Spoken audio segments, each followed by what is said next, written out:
وَلَا تَعْضُلُوهُنَّ لِتَذْهَبُوا بِبَعْضِ مَا آتَيْتُمُوهُنَّ إِلَّا أَن يَأْتِينَ بِفَاحِشَةٍ مُبَيِّنَةٍ، اور ایسا بھی نہ کرو کہ زبردستی ان کے حق مہر میں سے کچھ رکھ لو جو تم نے ان کو دیا، بجز اس کے کہ وہ کھلی بے حیائی کا ارتکاب کر لے۔ اب یہ ایڈریس ہو رہا ہے ان خاوندوں کے لیے جن کو اپنی بیویاں پسند نہیں ہیں اور اب ان بیویوں کو وہ طلاق دینا چاہتے ہیں، لیکن اگر بیوی کو طلاق دیں گے تو حق مہر بھی ادا کرنا پڑے گا۔ تو پھر اس وقت کیا کرتے تھے خاوند؟ بیویوں کے ساتھ بدسلوکی شروع کر دیتے تھے تاکہ وہ خود ہی طلاق لے کر بھاگ جائے۔ جب وہ خلا لیں گی تو پھر اس کو حق مہر نہیں دینا پڑے گا۔ تو اسلام نے اس کو بھی کنڈیم کیا۔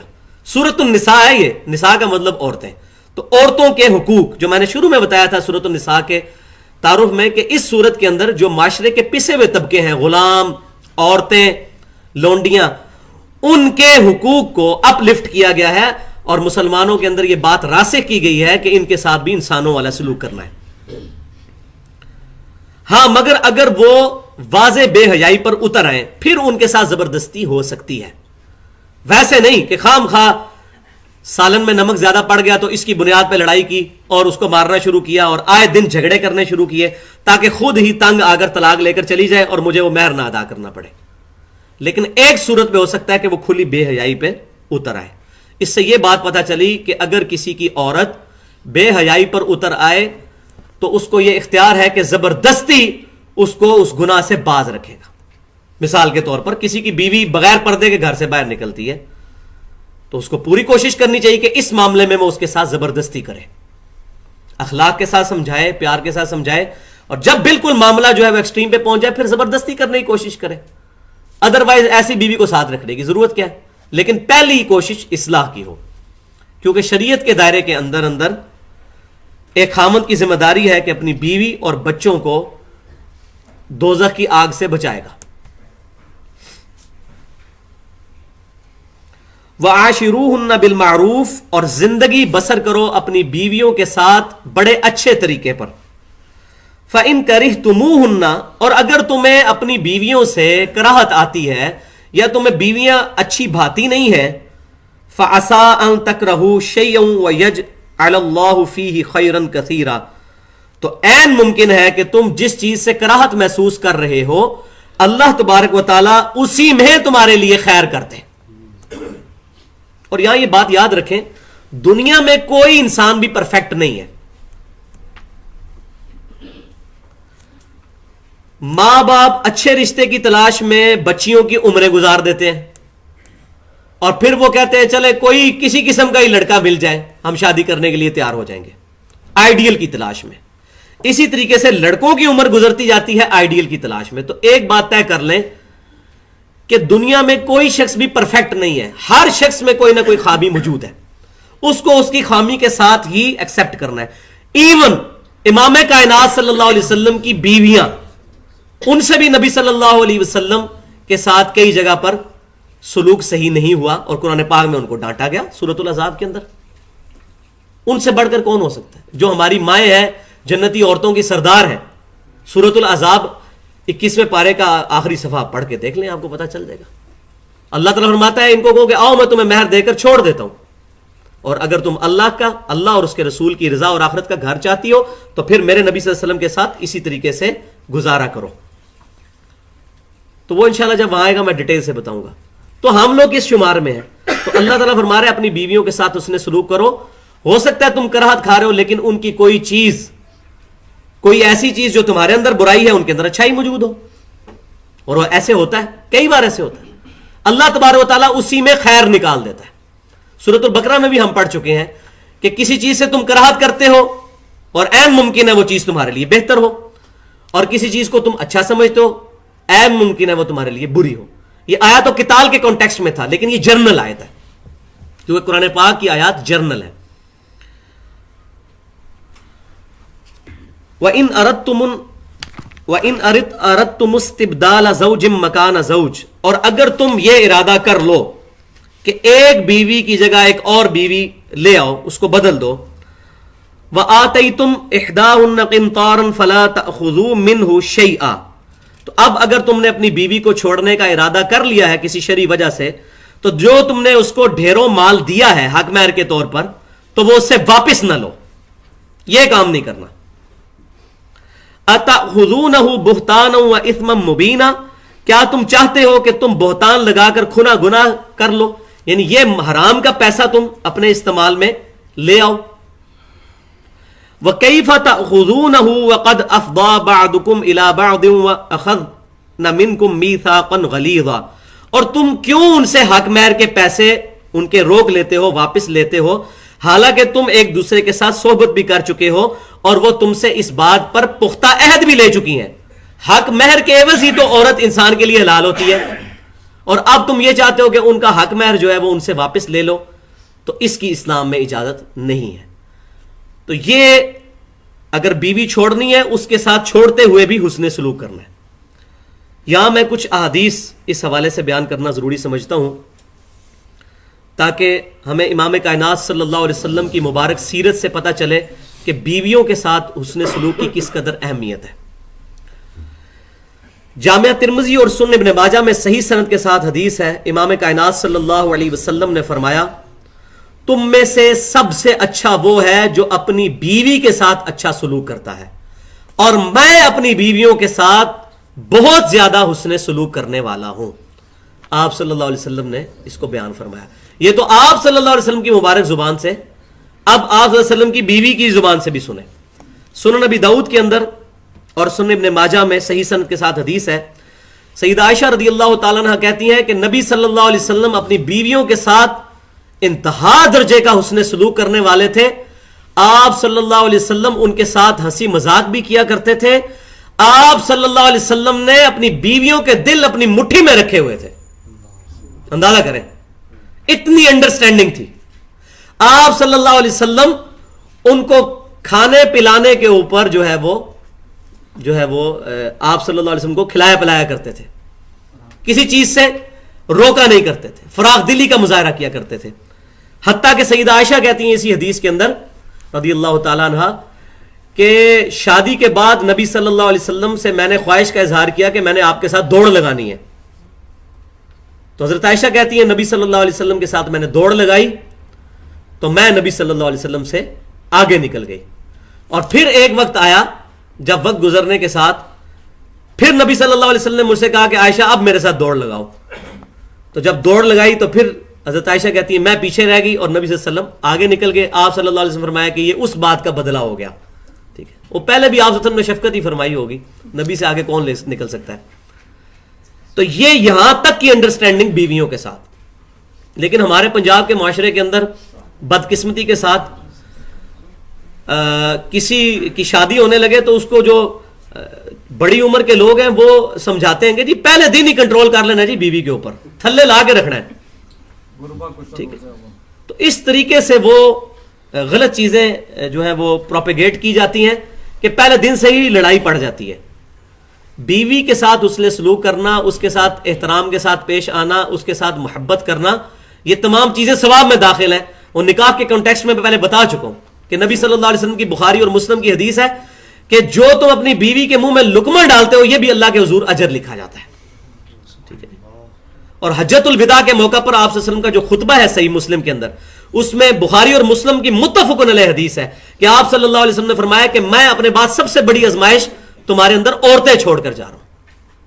اور بخاری اور مسلم کی متفق علیہ حدیث ہے، نبی صلی اللہ علیہ وسلم نے ایک سفر کے دوران جو ہے وہ اونٹ کو چلاتے ہوئے، اونٹ کو بٹھاتے ہوئے آپ صلی اللہ علیہ وسلم نے بڑی پیاری مثال سے جو ہے وہ بیان ارشاد فرمایا. جن اونٹوں کے اوپر عورتیں بیٹھی ہوئی تھی تو آپ صلی اللہ علیہ وسلم فرمایا کہ یہ شیشیاں ہیں، جیسے شیشی کے ٹوٹنے کا خدشہ ہوتا ہے اس طریقے سے تم جو ہے اونٹ کو کھڑا کرو اور بٹھاؤ، یہ عورتیں تو شیشیاں ہیں. اتنا آپ صلی اللہ علیہ وسلم نے ترغیب دلائی ہے بیوی کے ساتھ حسن سلوک کرنے کی.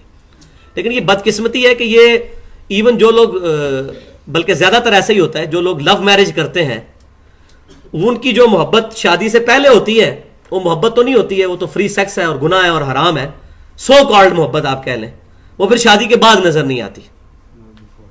تو اگر وہ چیز کسی دلیل کے اوپر مبنی ہوتی تو ایسا ہی ہوتا. لیکن جو شخص کتاب و سنت کے منہج پر چلنے والا ہے، کتاب و سنت کو حجت ماننے والا ہے، اس کو پتا ہوگا کہ میں نے بیوی کے ساتھ کیا حسن سلوک کرنا ہے. تو بیوی کے ساتھ حسن سلوک کرنا اس کے نیچے لگنے والی بات نہیں ہے، بلکہ اللہ تعالیٰ کی رضامندی کے لیے یہ چیز ہو رہی ہے، اس کے لیے نہیں ہو رہا. تو جب حسن سلوک سے، جیسے حضرت عائشہ کہتی ہیں رضی اللہ تعالیٰ عنہا کہ نبی صلی اللہ علیہ وسلم کے ہاتھ مبارک میں ہمارے دل تھے، آپ صلی اللہ علیہ وسلم کی مٹھی میں ہمارے دل تھے، کہ آپ صلی اللہ علیہ وسلم اتنی شفقت کے باوجود آپ کا روب بھی تھا، اور روب ہمیشہ حسن اخلاق سے آتا ہے. بدتمیزی کرنے سے یا اونچی آواز میں بولنے سے کوئی روب نہیں آتا. ایک وقت آئے گا وہ عورت بھی سیدھی ہو جائے گی پھر. اور خصوصاً یہ وقت آتا ہے جب بچے بڑا ہونے شروع ہوتے ہیں نا، تو مرد کمزور ہوتا جاتا ہے، عورت مضبوط ہوتی چلی جاتی ہے. یہ بات یاد رکھیں، اگر یقین نہیں ہے تو بڑی عمر کے لوگوں سے پوچھ لیں. جو بچے بڑے ہوتے ہیں، ماں کا سٹیٹس گھر میں بڑھنا شروع ہو جاتا ہے، باپ کا کم ہونا شروع ہو جاتا ہے. اور پھر اگر وہ بڑھاپے میں پہنچ کے بدلہ لینا شروع کر دے تو پھر آپ خود ہی اندازہ لگا لیں کہ کیا حالت بنے گی انسان کی. تو حسن سلوک کریں. تیسری حدیث صحیح مسلم میں ہے کہ امام کائنات صلی اللہ علیہ وسلم نے فرمایا کہ کوئی شخص اپنی بیوی کے ساتھ بغض نہ رکھے. کوئی مومن اپنی مومنہ کے ساتھ بغض نہ رکھے. یعنی اگر کوئی مومن ہوگا وہ اپنی بیوی کے ساتھ بغض نہیں رکھے گا، جس کو ہم کہتے ہیں وہ ویر ڈال لینا، کینہ رکھ لینا. بیوی تو اپنی چیز ہے، اپنی چیز کے ساتھ کون کینہ رکھتا ہے؟ کینہ تو دشمن کے ساتھ رکھا جاتا ہے. اسی طریقے سے تان و تشنی کرنا اپنوں کے ساتھ کون کرتا ہے؟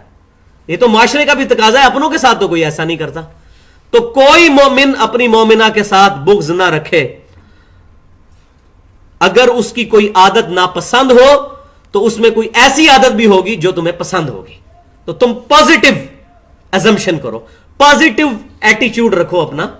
کسی بھی چیز کا تاریک پہلو دیکھنے کے بجائے اس کا روشن پہلو دیکھیں کہ اس میں یہ خوبی بھی تو موجود ہے. مثلا ایک میں بہت بڑی خوبی آپ کو بتاتا ہوں، ساری عورتوں میں ہے، وہ سیفٹی والو کے طور پہ اللہ تعالیٰ نے رکھی ہے، وہ آگے آ جائے گی. اور وہ ہے کہ عورت کی یاداشت کمزور ہے. جو شادی شدہ ہے، میں بھی الحمدللہ شادی شدہ ہوں، 3 بچے ہیں میرے الحمدللہ، مجھے پتا ہے اس بات کا. ادھر آپ میں بھی جو شادی شدہ ہے کہ مرد کا غصہ بڑی دیر سے ٹھنڈا ہوتا ہے، لیکن بیوی کا، عورت کا غصہ فوراً ٹھنڈا ہو جاتا ہے. ان کے اندر اللہ تعالیٰ نے سیفٹی والو کے طور پہ چیز رکھی ہے، وہ فوراً بھول جاتی ہیں اس چیز کو. اب کوئی 1-2 ایکسیپشن ہو، علیحدہ بات ہے. اوور آل رول یہی ہے کہ چھوٹی سی بات پہ وہ راضی بھی ہو جاتی ہیں. یہ مرد ہوتے ہیں جو بڑے بڑے لمبی جو ہے نا وہ بنا کے دشمنیاں رکھتے ہیں اور پالتے ہیں، اور پھر وہ اپنی مردانگی اس کے اوپر دکھاتے ہیں کہ ہم اپنی بیویوں کے ساتھ جو ہے وہ ظلم کریں. تو یہ سیفٹی وال، تو یہ عورتوں کے اندر خوبی موجود ہوتی ہے. اور کئی خوبیاں ایسی موجود ہوتی ہیں. ہر شخص کو اپنی بیوی کے اندر پازیٹیو چیزیں بھی نظر آ جائیں گی جو اس کے اندر موجود نہیں ہوں گی.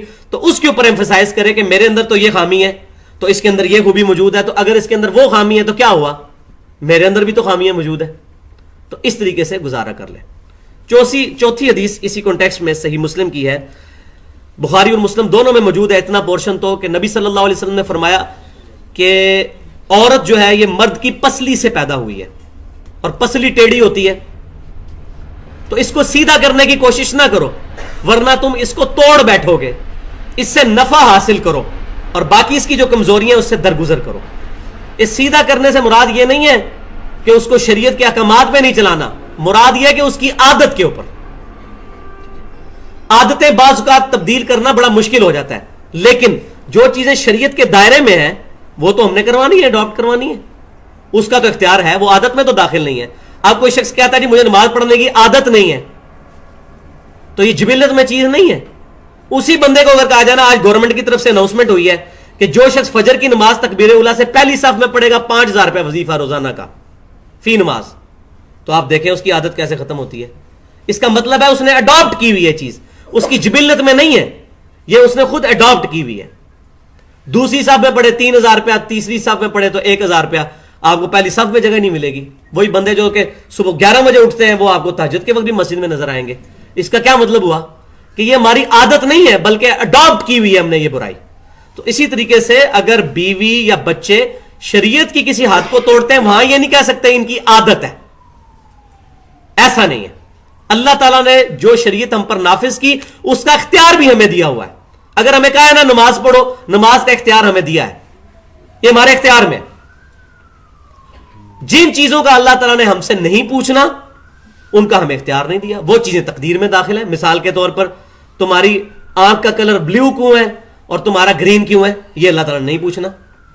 تمہارا ناک موٹا کیوں ہے، تمہارا پتلا کیوں ہے، تمہارا رنگ سفید کیوں ہے، کالا کیوں ہے، تمہارے ماں باپ یہ کیوں ہے، پنجابی کیوں ہے، پٹھان کیوں نہیں، یہ نہیں پوچھے گا اللہ تعالیٰ. یہ تمام چیزیں تقدیر میں داخل ہیں، ان کے بارے میں پوچھا بھی نہیں جانا.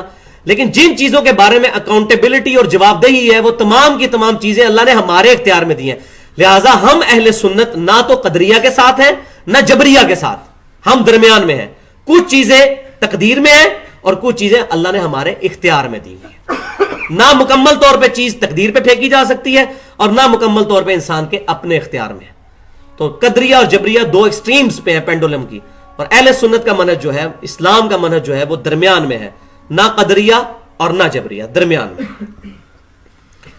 5ویں حدیث اسی حوالے سے سنن ابی داؤد اور سنن ابن ماجہ میں حدیث ہے. نبی صلی اللہ علیہ وسلم نے فرمایا کہ اللہ تعالیٰ کو حلال چیزوں میں سب سے زیادہ ناپسند طلاق ہے. وَلِعَاذُ بِاللَّهِ تعالیٰ. حلال ہے، جائز ہے، لیکن ناپسند ہے. اللہ چاہتا نہیں کہ ایسا ہو، کیونکہ تمدن کی جڑ کٹ جاتی ہے.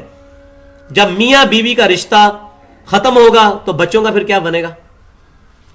وہ بچے کانفیڈنس کے ساتھ اسکول اور کالج ہی نہیں جا سکتے کہ جن کے ماں باپ کے درمیان طلاق ہوئی ہو.